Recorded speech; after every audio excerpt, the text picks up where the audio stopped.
Você já reparou como certos pensamentos se disfarçam de sabedoria? Eles vestem a capa da lógica, falam com voz suave e sensata e dizem exatamente o que você quer ouvir. Eles não gritam, eles não pressionam, eles apenas sussurram ainda. Não é o momento. Você precisa pensar melhor, você não está pronto. E nesse sussurro gentil, que parece tão razoável, você congela, você adia, você espera. A mente acredita que está sendo cautelosa, mas na verdade, ela está se defendendo de algo muito mais profundo, o risco de se transformar. Muitos vivem assim, numa espécie de silêncio ativo. Não estão parados, mas também não estão caminhando. Estão se preparando, sempre à beira de algo, sempre no quase. E é curioso como esse estado de quase se estende por semanas, por meses, às vezes por anos. A vida vai sendo adiada com a sensação de que se está esperando pelo momento certo. Mas esse momento, esse instante que se supõe perfeito, pleno, iluminado, nunca chega. Porque ele não existe fora da sua decisão de agir. Enquanto isso, algo dentro vai se fechando. Uma parte da alma começa a se calar. Porque toda vez que você diz, agora não, sem perceber, você está dizendo para si mesmo, eu não, confio em mim, eu não estou pronto para me tornar quem eu nasci para ser. E a verdade é que não há nada mais doloroso do que essa dúvida íntima, essa hesitação repetida, esse ensaio eterno diante da própria vida. É um tipo de prisão que parece confortável, porque tem almofadas de razão, cortinas de espiritualidade mal compreendida e paredes pintadas com a cor da lógica. Mas ainda assim é uma prisão. Sêneca dizia, enquanto perdemos tempo hesitando, a vida passa. E Marco Aurélio foi ainda mais direto. Não perca tempo discutindo como deve ser um bom homem, seja um. Isso não é um apelo para que você corra. Não é sobre pressa, é sobre presença. É sobre esse exato momento, aqui e agora, onde sua alma está sendo convidada a sair da teoria e entrar na realidade. Não para ter todas as respostas, mas para viver a pergunta com coragem, porque o que transforma não é entender tudo antes, é escolher andar mesmo sem entender nada. Imagine por um instante que você está sentado numa sala. Tudo parece tranquilo, a cadeira é confortável, você respira fundo e pensa, está tudo bem, mas há fumaça no ar, uma fumaça quase imperceptível, e você percebe devagar que algo está queimando. Ainda assim você não se levanta, você racionaliza, você diz, não deve ser nada, mas no fundo você sabe, e é esse saber silencioso, esse incômodo que não vai, embora que te trouxe até aqui, porque algo em você já entendeu. O fogo da transformação é desconfortável, sim, mas é nele que a alma se forja. Talvez você esteja pronto há muito tempo, só não percebeu ainda.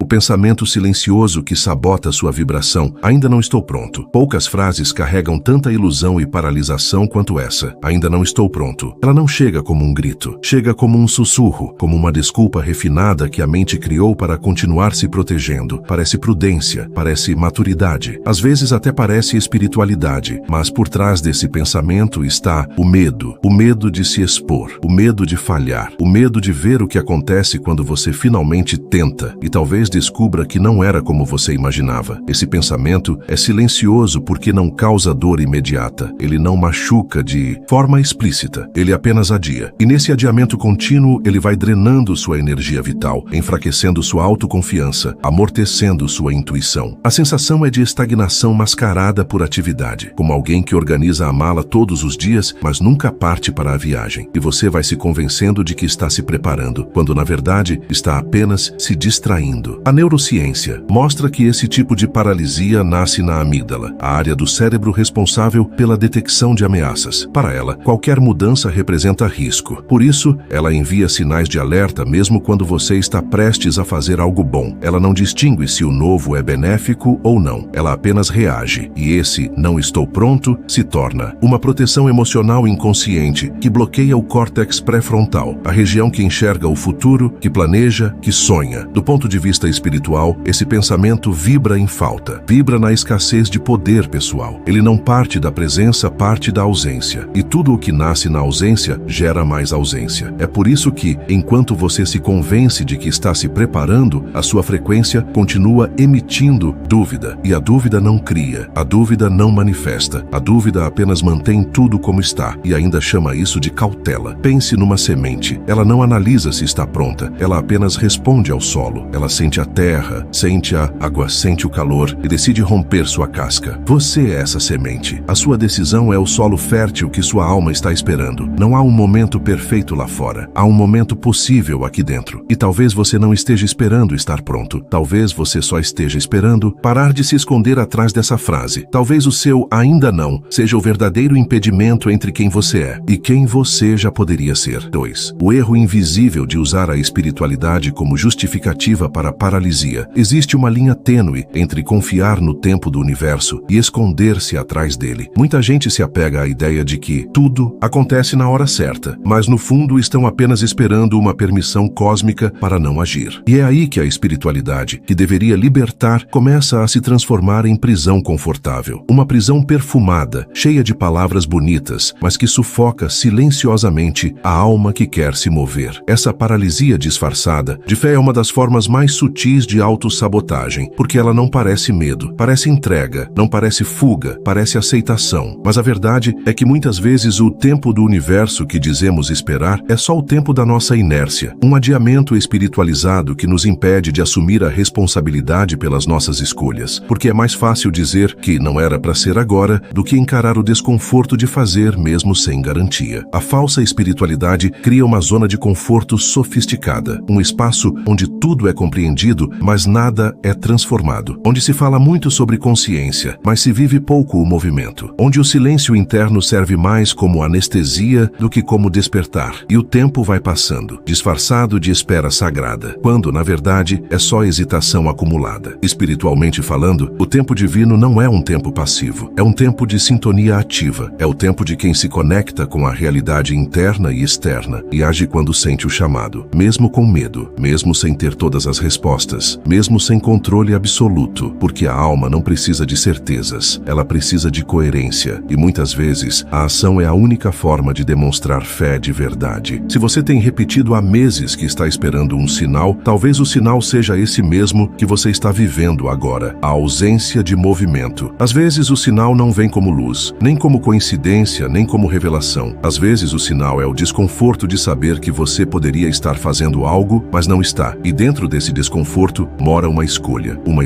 que ninguém vai fazer por você. Uma escolha que define se a sua espiritualidade vai continuar sendo um manto para esconder sua paralisia ou vai se tornar o impulso que finalmente coloca sua alma em movimento. 3. Por que a maioria falha ao tentar alinhar a frequência antes de agir? Existe uma crença silenciosa que aprisiona muitas almas sinceras. A ideia de que é preciso estar perfeitamente alinhado antes de dar qualquer passo. Esperar sentir-se em paz, seguro, claro. Esperar que o corpo esteja leve, que a mente esteja centrada, que a energia esteja vibrando alto. E só então agir. Só então se permitir começar. Mas esse é o ciclo mais elegante de autossabotagem que já criamos. Porque ele soa bonito, espiritual, até inteligente, mas é só mais uma espera disfarçada. A verdade é que a ação gera a frequência, não o contrário. O movimento precede o alinhamento. A coragem vem depois do primeiro passo, não antes. E a clareza? Ela nasce no meio do caminho, não no início. A vida não exige que você se sinta pronto. Ela só exige presença, porque é na presença que a energia se organiza. É no compromisso com o agora que o invisível começa a responder. A física quântica já nos mostrou. O observador colapsa a realidade, ou seja, é a sua decisão e não a sua espera que transforma o campo ao seu redor. O universo não responde a intenções paradas, ele responde a vibrações encarnadas. E a vibração encarnada começa com uma decisão, mesmo que imperfeita, mesmo que acompanhada de medo, de dúvida, de caos emocional. Quantas vezes você já disse a si mesmo que precisava sentir mais segurança antes de agir? E quanto tempo você já perdeu esperando esse sentimento chegar? O que poucos percebem é que o sentimento de segurança raramente precede a ação verdadeira. Ele é construído depois, como um eco da coragem, como um reflexo interno de quem se arriscou a sair da zona conhecida. É comum ouvir de quem venceu essa paralisia. A coragem veio depois do primeiro passo, porque a mente só se organiza quando o corpo se compromete, porque o medo se reorganiza diante da realidade, não da teoria, porque a alma reconhece a própria força apenas quando é desafiada. Você não precisa esperar se sentir perfeito, nem pleno nem iluminado. Precisa apenas respeitar o chamado interno que te diz com firmeza silenciosa, já é hora. Porque quando você diz sim ao que a alma pede, mesmo sem entender tudo, a frequência se alinha sozinha, não porque o mundo mudou, mas porque você finalmente se moveu. A voz oculta que sabota sua energia sem que você perceba. Ela não grita, não aparece de forma clara, não bate na porta com violência. Ela sussurra por trás dos pensamentos cotidianos, com a sutileza de quem sabe se disfarçar de lógica. É uma voz mansa, quase maternal que diz, melhor não agora, talvez amanhã. amanhã. Ainda não é o momento. Essa voz não é inimiga declarada. É um sabotador travestido de conselheiro. Ela veste as roupas do cuidado, mas cultiva o medo. E quanto mais você ouve, mais você se afasta de si. Essa voz não quer seu crescimento. Ela quer sua permanência. Ela não está interessada na sua expansão, mas na sua zona de conforto. Porque ali ela se sente segura. Porque ali nada muda, nada ameaça, nada desestrutura. E o que muitos não percebem é que essa voz não é um pensamento isolado. Ela é uma frequência, uma vibração. Um campo invisível que vai drenando sua energia gota por gota até que você se veja cansado, sem motivo aparente. E então você começa a se perguntar por que está sempre exausto, mesmo dormindo, mesmo descansando, mesmo tentando manter a rotina equilibrada. É porque seu cansaço não vem do corpo, vem da desconexão com o seu chamado, vem da energia que você gasta resistindo à mudança que sabe que precisa acontecer, vem do esforço invisível de manter a própria alma calada. A maior exaustão do ser humano não vem do trabalho, vem do adiamento da verdade. E toda vez que você silencia esse impulso interno que pede por transformação, uma parte de você apaga um pouco, uma luz se apaga, um fogo se retrai, a vibração desce, porque você se desconecta da sua própria centelha vital. Mas essa voz oculta pode ser observada, ela pode ser exposta à luz da consciência. E quando você começa a ouvir não apenas o que ela diz, mas o que ela tenta impedir, algo muda, porque por trás de cada frase sabotadora existe uma energia querendo se mover, existe um passo querendo ser dado, existe uma parte sua gritando: eu estou pronta. É preciso coragem para desobedecer essa voz, coragem para não acreditar em tudo o que ela sussurra, coragem para escutar o que existe além dela, o silêncio da alma que já decidiu crescer, mesmo sem permissão da mente. Porque é esse silêncio que carrega sua verdadeira energia. É esse silêncio que sabe exatamente para onde você precisa ir. 5. A prisão confortável que mantém sua alma adormecida. É curioso como o ser humano se adapta. Mesmo quando algo machuca, mesmo quando algo oprime, há uma parte nossa que encontra um jeito de chamar isso de lar. Porque o desconhecido assusta mais do que a dor conhecida. Porque o novo exige mais do que a dor antiga. E assim, muitos permanecem em ciclos que já não nutrem, em hábitos que já não elevam, em rotinas que anestesiam, mas não curam. Existe um tipo de prisão que não tem grades. Ela tem conforto, recompensas imediatas, rotinas previsíveis, aparente segurança. É uma cela invisível construída com pequenas concessões diárias. Um prazer passageiro aqui, uma desculpa ali, um desvio sutil acolá. E quando você percebe, você já não sabe mais o que é viver desperto, porque se acostumou com pouco, se habituou com o quase, se adaptou à ausência de vibração. Essa prisão não é feita de paredes, mas de repetições. É feita de acordar todos os dias com a alma cansada e repetir os mesmos gestos automáticos, sem se perguntar se ainda fazem sentido. É feita de relações mornas, de escolhas fáceis, de vícios que aliviam, mas não resolvem. E o mais perigoso dessa prisão é que ela não parece uma prisão. Ela se disfarça de estabilidade, mas por dentro você sente que algo está morrendo aos poucos. Você percebe isso nas pequenas pausas em que o mundo silencia, quando o celular fica longe, quando a TV está desligada, quando ninguém está te cobrando nada. É nesse vazio que a verdade aparece, e ela costuma doer, porque ela revela que você tem vivido abaixo do que poderia, que há uma força dentro de você esperando para ser liberada, mas que foi contida por anos de conformismo e medo. A alma adormece quando o espírito se distrai com promessas de alívio, mas ela desperta no desconforto da verdade, no incômodo de um domingo vazio, na angústia de uma rotina que já não faz sentido. E nesse desconforto está a chave, porque não há despertar sem fricção, não há expansão sem ruptura, não há alma viva sem algum grau de renascimento. Você não veio ao mundo para apenas funcionar, para apenas cumprir horários, seguir padrões e repetir histórias herdadas. Você veio para transbordar, para vibrar alto, para olhar no espelho e reconhecer a própria luz, mesmo quando o mundo inteiro tenta apagá-la. Mas para isso, é preciso sair da cela confortável. É preciso romper o pacto silencioso com o mais ou menos. É preciso aceitar que viver com intensidade pode doer, mas a dormência dói muito mais. 6. O que você repete te forma. A vida que você vive hoje não é fruto de um único evento nem de uma grande escolha isolada. É o somatório silencioso daquilo que você repete todos os dias. Pensamentos, gestos, fugas, desculpas. Há uma força invisível moldando quem você se torna, e ela se chama hábito. Não apenas os que você vê, mas principalmente os que você nem percebe mais. Aquilo que você alimenta com frequência cresce dentro de você. Se você alimenta pensamentos de incapacidade, dia após dia, não demora para que sua postura física se curve, seus olhos se apaguem, sua vontade verdade desapareça, porque o corpo absorve o que a mente repete, e o espírito se molda ao que você insiste em aceitar como verdade. Não é sobre o que você faz de vez em quando, é sobre o que você faz quando ninguém está olhando, sobre os acordos invisíveis que você faz consigo mesmo. Só mais um dia, só mais um deslize, amanhã eu recomeço. Essas pequenas concessões são tijolos, tijolos que aos poucos constroem um destino, e quando você acorda, anos se passaram, e você mal se reconhece, mas o inverso também é verdade. Quando você começa a repetir com intenção, pequenos gestos de verdade, algo muda. Quando você começa a escolher o silêncio em vez do ruído, a presença em vez da distração, a coragem em vez da fuga, um novo caminho se forma. Ainda que imperceptível no início, ainda que vacilante, ele cresce, porque a alma responde à consistência com gratidão. Nada muda de uma vez, mas tudo começa num ponto, um ponto de ruptura, de lucidez, de cansaço verdadeiro. Aquele momento em que você olha para si mesmo e diz, chega, não com raiva, mas com um tipo de amor que não aceita mais ver você se destruir. Um amor que se transforma em disciplina, em firmeza, em escolhas diferentes, feitas silenciosamente, todos os dias. Você não precisa se tornar outra pessoa da noite para o dia. Você só precisa romper com o ciclo de repetição que está te enfraquecendo e, a partir disso, criar um novo ritmo, um novo mantra, uma nova frequência de existência. Porque tudo o que você repete com presença, intenção e verdade, aos poucos te transforma. 7. A decisão desconfortável que muda tudo. Às vezes a vida exige um passo que dói, um movimento que vai contra a voz confortável que insiste em te manter parado. Esse passo não vem com certezas nem garantias. Vem com medo, dúvida e vergonha. Talvez até um pouco de vergonha. E isso é exatamente o que o torna real. Imagine um homem de 47 anos, preso numa rotina de não posso, não sou capaz, já é tarde demais. Ele carrega um peso invisível, o medo de falhar, o medo do julgamento, o medo do desconhecido. E ainda assim, naquele instante silencioso, onde a coragem sussurra mais alto que o medo, ele decide agir. Não porque sabe o que vai acontecer, mas porque entende que a estagnação é a verdadeira prisão. Ele começa pequeno, um projeto tímido, uma ação imperfeita, um gesto desconfortável. Mas é nesse desconforto que a transformação pulsa. Ele descobre que a coragem não nasce antes da ação. Ela cresce com a ação, que a vergonha diminui quando você a encara de frente, que o medo perde força quando você escolhe caminhar mesmo assim. E você que está ouvindo, já sentiu essa hesitação? Esse peso no peito que diz não é agora? Será que o que te segura não é exatamente essa ilusão de segurança que o pensamento confortável te vende? Que tal compartilhar nos comentários qual foi a decisão desconfortável que, mesmo temendo, você decidiu enfrentar? Ou, se ainda não aconteceu, o que te impede desse passo hoje? Essa troca é o espaço onde a coragem começa a se expandir. Porque quando você percebe que não está sozinho, que outros também caminham nessa estrada tortuosa, a coragem deixa de ser um ato solitário e vira uma chama coletiva. Lembre-se, o futuro não chega com manual, ele chega com movimento. E o movimento por vezes é desconfortável, mas é o único caminho para a liberdade. A verdade que liberta está escondida no desconforto da decisão. Você pode até acreditar que está preso por fatores externos, falta de tempo, dinheiro ou apoio, mas a verdadeira prisão é invisível, silenciosa e mora dentro da mente. É o pensamento que parece sensato, que veste a roupa da prudência, da lógica ou até da espiritualidade e que mantém a sua evolução congelada. Sêneca nos lembra que é parte da cura o desejo de ser curado. O desejo, a vontade profunda, nasce quando a dor se torna insuportável e a consciência desperta. Mas antes disso, o pensamento comum que adia sua evolução é o que mantém a alma quieta, doente em silêncio. Não são as coisas ao redor que nos bloqueiam, como Epicteto ensinou, mas as opiniões que temos sobre elas. Essa opinião, esse pensamento que trava sua vida, não é a realidade. É uma história que você ainda não ousou desafiar. A alma não cresce no conforto, cresce na decisão, cresce no ato de escolher, mesmo que o caminho seja incerto, mesmo que a dor acompanhe o passo. Você não precisa esperar por um milagre, uma clareza completa ou um momento perfeito. O que precisa é deixar de lado o pensamento que convenceu você de que ainda não é hora. O momento é agora. Se este vídeo ressoou com você, se tocou, aquela parte que sabe que precisa despertar, eu convido você a seguir essa jornada junto comigo. Inscreva-se no canal para continuar recebendo conteúdos que falam direto ao seu interior, que não simplificam sua dor, mas que a acolhem e transformam. Compartilhe suas reflexões nos comentários, porque aqui o crescimento é coletivo. A transformação começa com uma decisão, e essa decisão começa com você. Não deixe a vida passar enquanto você espera pelo momento certo. O momento certo é aquele que você cria com o seu movimento. Seja agora.